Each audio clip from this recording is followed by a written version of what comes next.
미국의 유명한 어빙 벌린이라는 작곡가가 있습니다. 그 당시 무명이었던 거수인 작곡가의 재능을 알아보고 비서가 되기를 요청했습니다. 그것도 3배에 이르는 월급을 약속했습니다. 그런데 어빙 벌린이 채용하기 전에 거수인에게 이렇게 말을 했습니다. 내 제안을 받아들이는 것은 자네의 자유일세. 단지 알아야 하는 것은 자네가 아무리 잘해도 제2의 어빙 벌린밖에 안 될 걸세. 그러나 자네가 독립으로 작곡을 한다면 언젠가는 최고의 작곡가가 될 걸세. 그때 거수인은 그 말을 듣고 고민하다가 그 제안을 거절했습니다. 그 후 거수인은 자기만의 음악 세계를 만들어서 미국 최고의 작곡가가 되어졌습니다. 사람이 인생의 길을 걸어가면서 선택을 해야 될 때가 있습니다. 그것도 결정적인 선택의 때가 있습니다. 그때 바른 선택을 해야 성공할 수 있습니다. 그러나 잘못 선택을 하면 실패하거나 그 선택의 테두리에서 벗어날 수 없는 것이죠. 저와 여러분들은 그리스도인입니다. 그리스도인으로서 선택해야 될 때가 있습니다. 많은 길이 있지만 오늘은 그 중에 하나의 길을 말씀드리겠습니다. 이스라엘 백성들의 모습을 다시 생각해 봅시다. 그들에게 주신 하나님의 은혜가 얼마나 컸습니까? 출애굽의 은혜, 그 은혜는 종에서 자유하고 하나님이 주시는 은혜의 땅으로 가는 생명의 발걸음이었고 출발이었습니다.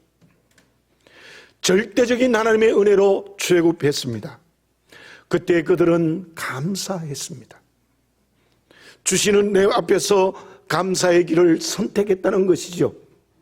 그러나 홍해 앞에 섰을 때 어떤 선택을 했습니까? 뒤에서는 추격해오는 애굽 군대, 앞에는 넘실거리는 홍해가 있습니다. 출애굽기 14장 12절입니다. 우리가 애굽에서 당신에게 이런 말이 이것이 아니냐? 이르기를 우리를 내버려 두라. 우리가 애굽 사람을 섬길 것이라 하지 아니하더냐? 애굽 사람을 섬기는 것이 광야에서 죽는 것보다 낫겠노라. 기가 막히는 원망의 사람들이 되어졌습니다. 하나님을 원망하고 모세를 원망했습니다. 출애굽의 은혜로 광야에 나왔을 때는 그렇게 감사하더니만 이제는 홍해 앞에서는 이스라엘 백성들은 원망하고 원망하는 원망의 선택을 하고 말았던 것이죠. 그런데 홍해를 육지처럼 건너게 하시는 은혜 앞에서는 다시 감사의 노래를 불렀습니다. 다시 감사의 길을 선택했습니다. 물이 없어 원망, 물을 주면 감사했습니다. 먹을 것이 없다고 원망, 만나와 메추라기에 양식을 은혜로 주시면 또한 감사했습니다. 이스라엘 백성들의 출애굽과 광야의 길이 절대적인 하나님의 은혜임에도 불구하고 감사와 원망의 길을 바꾸어가면서 행진했던 것이지요. 그 길은 하나님의 자녀된 이스라엘 백성들의 바른 길이 아니었습니다. 잘못된 선택이었습니다. 그 결과는 여호수아와 갈렙을 제외하고는 한 사람도 하나님이 주신 가나안 땅에 들어가지 못했던 것이지요. 2021년 감사의 예배를 드리고 있습니다. 단순히 말씀을 아는 것으로 끝나지 마시기 바랍니다. 단순히 말씀이 순간적인 감동으로만도 끝나지 마시기를 바라겠습니다. 저와 여러분에게 오늘 이 시간 예배를 드리는 우리들이 이스라엘 백성들의 모습이 아닙니까? 원망하다가 감사하다가 감사하다가 원망하다가 원망하다가 감사하는 그 길을 이스라엘 백성들처럼 걸어가고 있지 않습니까? 그 선택의 길은 살아있는 그리스도인의 길이 아닙니다. 이 한 해 모든 것이 하나님의 은혜입니다. 그렇다면 항상 감사하는 선택을 해야 합니다. 그것이 그리스도인이 가야 될 길입니다. 다시 한번 데살로니가전서 5장 18절을 말씀드립니다. 범사에 감사하라. 이것이 그리스도 예수 안에서 너희를 향하신 하나님의 뜻이니라. 어떤 환경과 관계에서도 다 감사하라는 것입니다. 그것이 그리스도 안에서 너희를 향하신 하나님의 뜻이라고 말씀하고 있습니다. 사랑하는 교우 여러분, 그리스도인의 길이 가야 될 길은 감사한 길입니다. 왜냐하면 우리의 모든 환경과 관계가 하나님의 은혜 아닌 환경과 관계가 없습니다. 다 하나님의 은혜로 주신 것입니다. 그것이 눈으로 보이고 그것을 마음에 받아들이는 이 시간이 되시기를 바라겠습니다. 찰스 윌그리는 이렇게 말했습니다. 원망하는 마음을 내려놓고 성실하게 노력하면 기회는 자연스럽게 찾아올 것이다.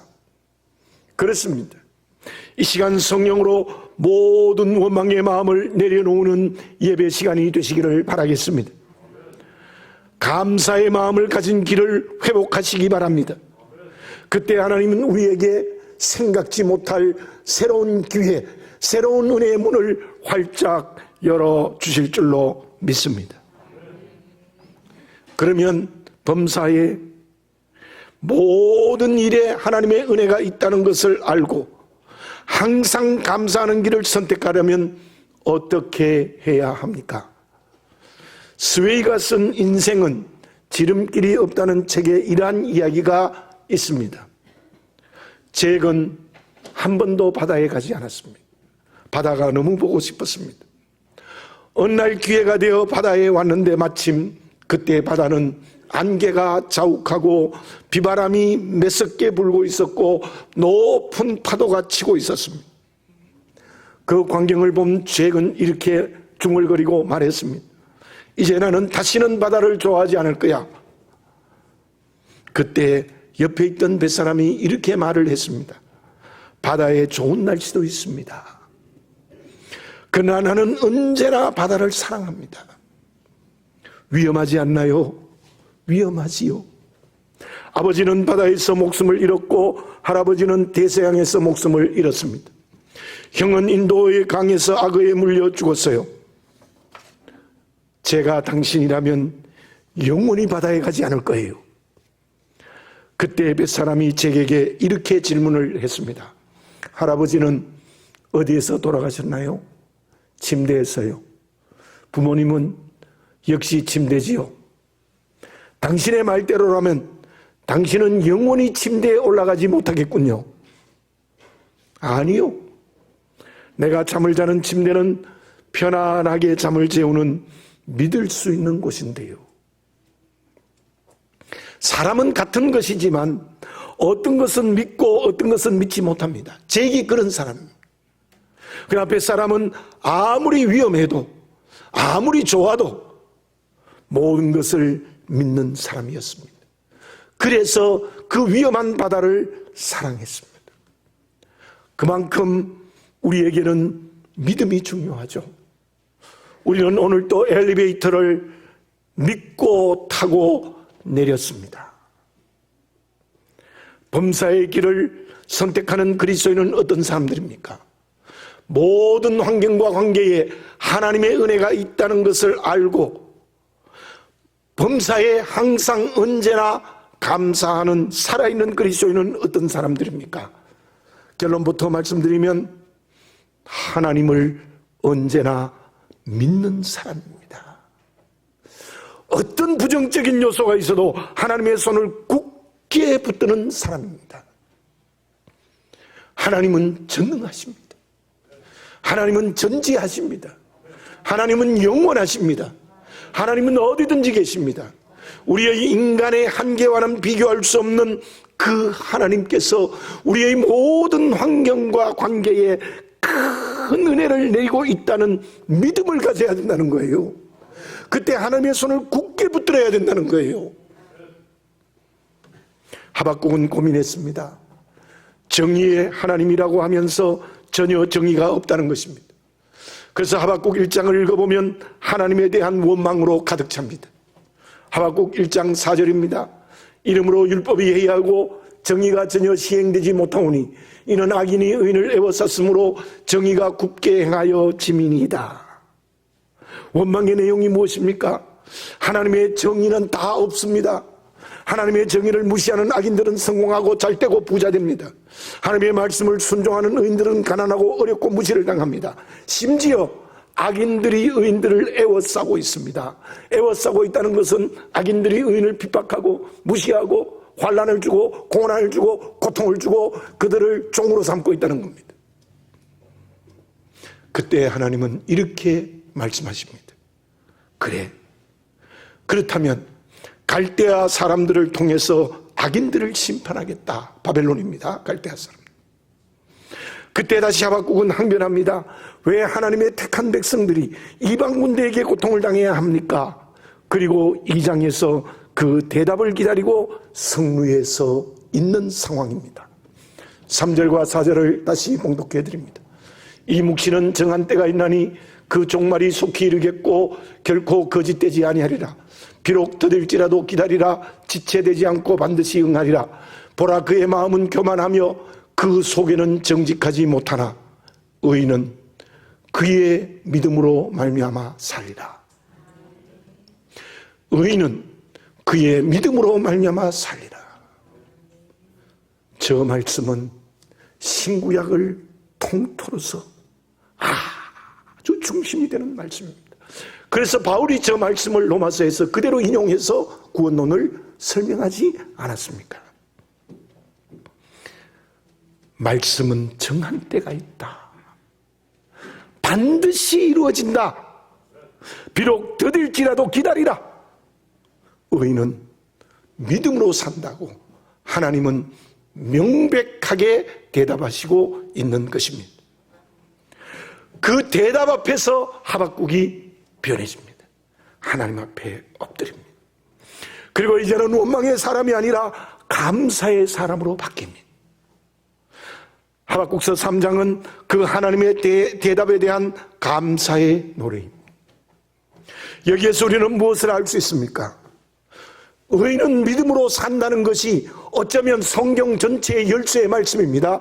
의인이 믿음으로 산다는 것은 우리 모든 인생의 열쇠가 되는 중심이 되는 말씀입니다. 하박국이 그 믿음으로 산다는 것을 몰랐을 때에는 하나님의 정의에 대한 갈등으로 원망했습니다. 그러나 그 하나님의 대답을 듣고 나서는 이제 어떻게 바뀌어졌습니까? 감사의 사람으로 바뀌었습니다. 범사에 감사하는 선택의 길은 하나님의 은혜를 받아들이는 믿음이 있어야 됩니다. 그 믿음이 없으면 언제나 원망의 사람이 될 수밖에 없습니다. 왜 항상 범사에 감사하지 못합니까? 믿음이 없기 때문입니다. 하나님의 은혜에 대한 분명하고 확실한 믿음만 있으면 언제나 감사할 수 있다는 거죠. 다시 말씀드립니다. 하나님 전능하시잖아요. 하나님 영원하시잖아요. 전지하시잖아요. 무세부재하시잖아요. 우리와 질적인 차이가 있는 하나님이 은혜를 주셨다니까요. 그 하나님이 은혜를 주셨다는 걸 믿으면 언제나 감사할 수 있게 된다는 말입니다. 그렇다면 그 하나님의 은혜를 받아들이는 믿음이 어떤 믿음이어야 합니까?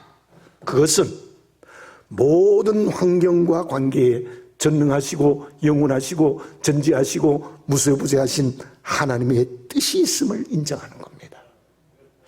하박국이 왜 원망해서 감사로 바뀌었습니까? 악인이 의인을 핍박하고 무시해도 그곳에 선하신 하나님의 뜻이 있음을 받아들였기 때문입니다. 악인이 형통하고 건강한데도 하나님의 전능의 뜻이 있고 의인이 가난하고 병들어도 무소부재하신 하나님의 뜻이 있음을 받아들인 것입니다. 그러면 저와 여러분들이 공통적으로 이때 고백해야 될 것이 무엇인가 하면 분명히 코로나19에 전능하시고 선하신 하나님의 뜻이 있습니다. 나의 가난과 질병에도 하나님의 뜻이 있습니다. 심지어 내가 이유 없이 무시당하고 상처받는 그곳에도 하나님의 뜻이 있습니다. 견디기 어려운 고난의 길에 더 크신 하나님의 뜻이 있습니다. 물론 반대로 형통하고 건강한 곳에도 하나님의 뜻이 있습니다. 예수님께서 10사람의 나병 환자를 만나셨습니다. 그들은 엎드려서 깨끗하게 해달라고 간구했습니다. 주님께서 손을 대시고 치유해 주시고 제사장에게 보이고 건강을 입증하라고 명령하셨습니다. 유대인 9사람은 그냥 집으로 돌아가 버렸습니다. 한 사람, 사마리아 사람만이 주님 앞에 나와서 감사드렸습니다. 누가복음 17장 16절입니다. 예수님의 발 아래 엎드려 감사하니 그는 사마리아 사람이라. 예수님의 발 아래 엎드려 감사하는 사람은 그 당시에 욕을 얻어먹고 소외되어 있는 사마리아 사람이었습니다. 그때 예수님이 이렇게 말씀하십니다. 9은 어디 있느냐? 그리고 가라, 너의 믿음이 너를 구원하였느니라. 9사람은 감사하지 못했습니다. 그 이유가 무엇입니까? 그 다음 말씀을 볼 때 그들은 영적 구원을 받지 못했습니다. 그들은 치유의 주님을 믿었는지 몰라도 메시아이신 예수님을 믿지 못했습니다. 9사람은 치유받았지만 믿음이 없었습니다. 그리고 나병의 치유에 대한 하나님의 뜻을 전혀 생각하지 않았습니다. 그러나 한 사람은 그렇지 않았습니다. 예수를 메시아로 고백합니다. 메시아로 믿었습니다. 치유의 하나님의 뜻이 있음을 믿고 하나님께 영광을 돌리고 엎드려 감사했습니다.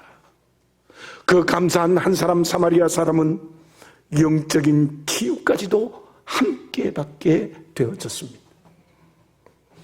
사랑하는 교우 여러분, 누가 범사에 감사할 수 있겠습니까? 모든 환경과 관계에 임재하시는 전능하시고 영원하신 하나님의 뜻을 보는 눈이 열린 사람입니다. 그 모든 일에 하나님의 은혜가 있는 것을 알고 분명하게 믿습니다. 그 믿음은 그 모든 하나님의 전능하신 능력에 선하신 뜻이 있음을 인정하는 사람입니다. 다시 말씀드립니다. 하나님의 은혜를 분명하게 믿으시기 바랍니다. 모든 관계와 환경에 전능하신 하나님의 뜻이 있음을 받아들여야 합니다.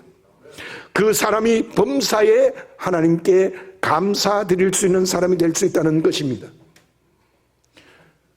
오늘은 특별한 날이라고 저는 생각합니다.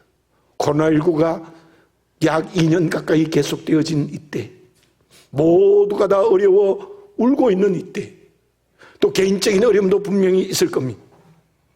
그럼에도 불구하고 오늘 이 예배를 드리면서 우리 모두 범사에 감사하는 길을 선택하는 살아있는 그리스도인이 되어지시기 바랍니다.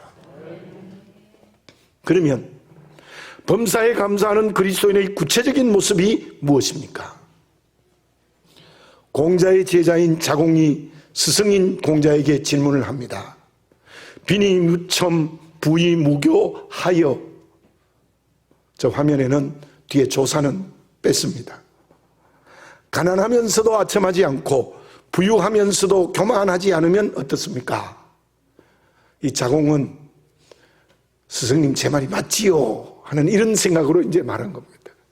가난하면서도 아첨하지 않고 부유하면서도 교만하지 않으면 어떻겠습니까? 공자가 대답합니다. 가야 미약 빈이락 부이 호래자야. 그래, 좋다. 얼마나 좋으냐. 괜찮다. 참 좋다. 그러나 가난하면서도 즐거워하며 부유하면서도 예를 좋아하는 사람만은 못하다. 저는 이거를 읽으면서 가난을 즐긴다는 말이 마음에 남습니다. 우리 이조 시대 때에 정말 청렴한 선비들은 다 벼슬을 버리고 고향에 내려와서 가난을 즐기는 선비들이 있습니다. 우리 문화에 그런 게 있죠. 스포츠에서도 이런 말을 합니다. 경쟁하는 사람이 승리하는 것이 아니라 그 경기를 즐기는 사람이 승리한다. 과연 그러한 경지가 가능하겠습니까? 가난하면 고통이 오고 부유하면 재미있어야 하지 않습니까? 그러나 그러한 경지에 이르는 것이 진정 인생의 아름다운 길이 아닌가라는 생각을 다시 한번 해봅니다. 범사에 항상 감사하는 그리스도는 어떤 사람입니까? 형통하면 감사하고 어려우면 원망해야 합니까? 건강하면 감사하고 병들면 원망해야 합니까? 그럴 수 있습니다. 그러나 진정 하나님의 은혜를 믿는 우리가 범사에 감사해야 됩니다. 믿지 않는 공자도 도를 통하니까 가난을 즐기고 부유해도 예를 갖춰야 한다고 말하지 않았습니까? 하박국이 의인은 믿음으로 산다는 말씀 앞에 엎드렸습니다. 고난에 하나님의 선하시고 전능하신 뜻이 있음을 알았기 때문입니다. 그래서 그의 감사의 고백이 무엇입니까? 16절을 봉독합니다. 내가 들었으므로 내 창자가 흔들렸고 그 목소리로 말미암아 내 입술이 떨렸도다. 무리가 우리를 치러 올라오는 환난 날을 내가 기다림으로 썩이는 것이 내 뼈에 들어왔으며 내 몸은 내 처소에서 떨리는도다. 아주 강한 두려움이죠. 왜 이렇게 하나님 앞에서 심하게 두려웠답니까?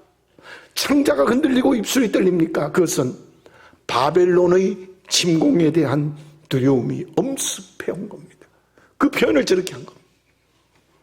그런데 하박국은 그럼에도 불구하고 그 다음 어떤 고백을 했습니까? 17절 18절을 읽습니다. 비록 무화과 나무가 무성하지 못하며 포도나무에 열매가 없으며 감람나무에 소출이 없으며 밭에 먹을 것이 없으며 우리의 양이 없으며 외양간에 소가 없을지라도 나는 여호와로 말미암아 즐거워하며 나의 구원의 하나님으로 말미암아 기뻐하리로다. 늘 공자가 믿지 않는 사람으로서 가난을 즐긴다고 얘기했는데 이것은 신앙인으로서 하나님의 은혜를 믿는 사람으로서의 그 공자를 넘어서는 고백입니다. 무화과 열매, 포도나무의 열매, 감람나무의 소출, 밭에 먹을 것은 이스라엘 백성들이 일용할 양식입니다. 우리의 양과 외양간의 소는 하나님께 드릴 제물이며 먹을 양식이기도 합니다. 본문에 말한 모든 것은 일상생활에 반드시 있어야 할 것인데 있어야 할 것 중에 생존과 관계가 있는 겁니다. 그 모든 것이 없어도 여호와로 말미암아 즐거워한다는 것입니다. 나의 구원의 하나님으로 말미암아 기뻐한다는 고백입니다. 기뻐하고 즐거워한다는 말은 믿음과 소망의 확신을 말하는 거죠.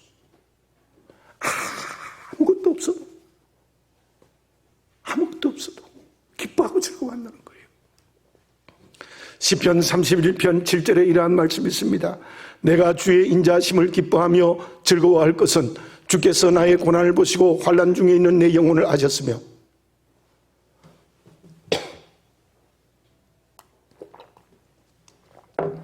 다윗은 환난 중에 나를 아신다는 것에 대한 확신과 소망을 가진 고백입니다. 하박국의 고백을 단적으로 말하면 무엇입니까? 지금 나에게 의식주의 문제가 되어 생존권을 박탈되어도 하나님으로 말미암아 구원의 하나님으로 말미암아 기뻐하고 즐거워한다는 확실한 믿음의 고백입니다. 여러분들 그럴 수 있겠습니까? 그럴 수 있겠습니까? 의식주의 문제, 내 모든 생존권이 다 박탈되고 아무것도 없는 알몸이 된다 할지라도 나는 구원의 하나님을 인하여 기뻐하고 또한 전능하신 하나님 때문에 즐거워한다는 그러한 고백입니다. 광야의 이스라엘 백성들과 반대이죠. 먹을 양식이 없어도 감사합니다. 질병이 있어도 감사합니다. 다른 사람에게 억울한 말을 들어도 감사합니다. 그 감사는 그때 오히려 나의 하나님으로 인하여 기뻐하고 즐거워한다는 소망과 확신을 가지고 이 고백을 하고 있는 것입니다. 그 고백에는 모든 환경과 관계에 하나님의 은혜, 하나님의 선하신 뜻이 있음을 굳게 믿고 있었기 때문이죠. 나는 하나님께 감사의 예배를 드리면서 어떻습니까? 저 자신이 이 말씀을 준비하면서 회개했습니다. 나는 목사로서 이 말씀을 증거할 자격이 없습니다. 한동안 계속해서 몸이 너무나도 심하게 아팠습니다.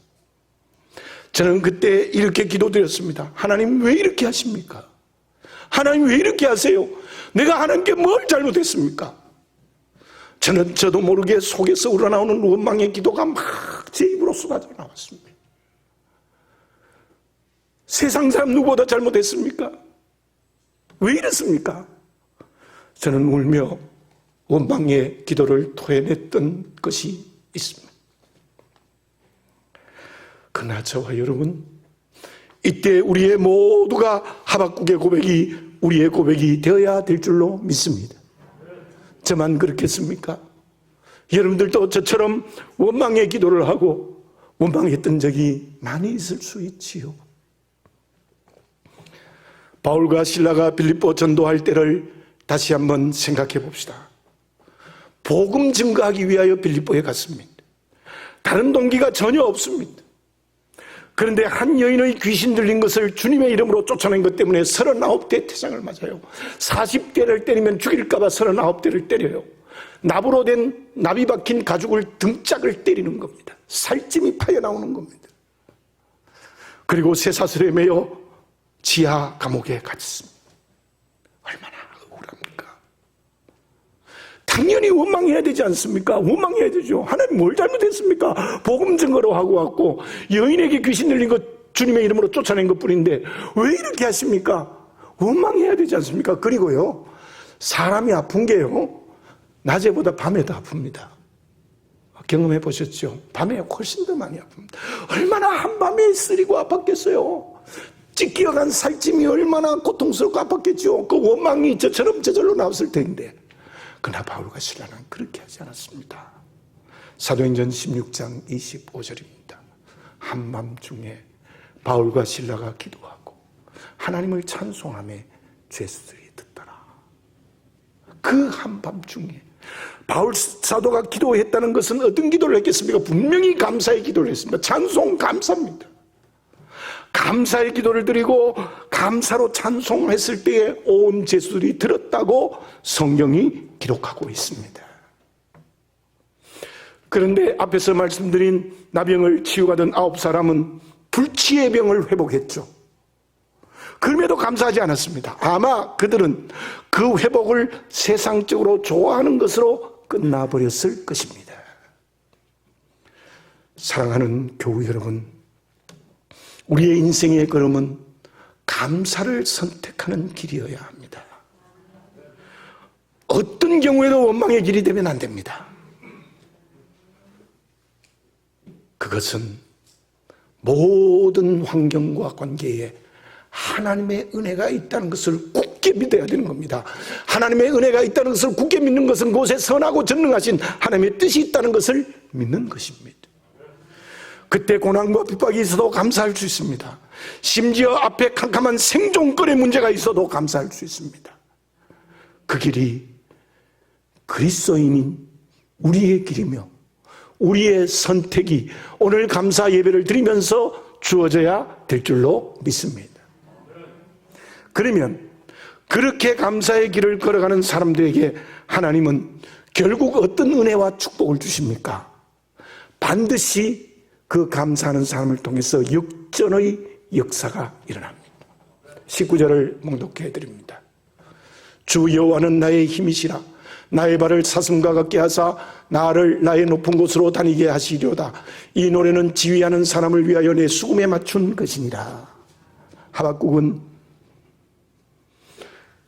전능의 하나님께서, 구원의 하나님께서 내게 힘을 주셔서 사슴처럼, 사슴의 발처럼 높은 곳에 뛰어다니게 하시게 해 주실 것이라는 찬양을 올리고 있습니다. 높은 곳에 뛰어다니는 게 무슨 뜻입니까? 그 말은 언제나 승리한다는 겁니다. 부욕케 해주신다는 겁니다. 강건하게 해주신다는 겁니다. 그러한 하나님의 역사가 일어난다는 믿음의 고백을 하고 있는 것입니다. 실제로 그렇습니다. 바울과 실라가 그 감사와 찬송을 드렸을 때 어떤 결과가 주어졌습니까? 간수장이 회개하고 빌립보 교회가 세워지는 하나님의 역사가 일어났죠. 그렇습니다. 이 감사하는 사람만이 하나님이 주신 높은 곳에 다니는 능력으로 사명을 감당하게 된다는 겁니다. 하나님의 일을 하게 되는 길이 열린다는 겁니다. 감사의 길을 갑시다. 그곳에 전능하신 하나님께서 힘을 주셔서 승리 있게 해주실 줄로 믿습니다. 높은 곳에 다니게 해주실 줄로 믿습니다. 그 모든 은혜를 통해서 사명의 길을 가게 될 줄로 믿습니다. 이렇게 어려운 때에 나는 지금 어떤 길을 가고 있습니까? 잘못된 선택의 길이 아닙니까? 제대로 된 믿음의 선택을 하는 살아있는 그리스도인이 다 되어지시기 바랍니다.